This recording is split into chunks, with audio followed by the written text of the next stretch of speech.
In this video, I'll show you how to make laptop faster in Windows 10 or 11. If this video helps you, please consider subscribing my YouTube channel and liking the video. So first of all, I'll show you 5 steps which you can take to make your laptop more faster.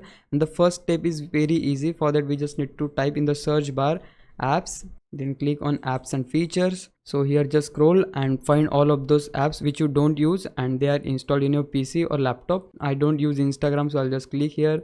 Click on uninstall, again click on uninstall. So similarly we need to uninstall all of those apps, but make sure to not uninstall this kind of files because they could cause you problems. And in the next step we need to search startup apps.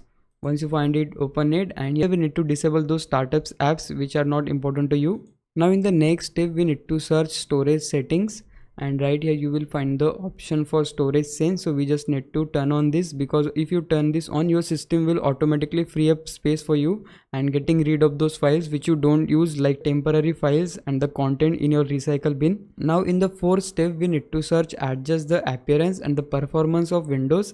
Once you find it, just open it, and right here you will find all those appearance settings which we are using in our Windows. So you can just disable them if you want to boost up your performance, but it will just make your PC a bit bad in terms of appearance. But yeah, it will definitely boost your performance. Or just like me, you can just go with the custom where you can just decide some animations and just set it according to you. Once you do that, just click on apply, then click on OK, and yeah, that's it. Now you can go restart your PC and see the magic. But in case after using all these methods and all these steps, if your laptop is not still that fast, you can just go and install a SSD in your laptop, which is not that expensive, but it will definitely boost up performance on your laptop. And yeah guys, that's it. This is it for this video. Now if you think I was a big help, can you please subscribe me, cause it really motivates me. But for now, thanks for watching. Bye bye.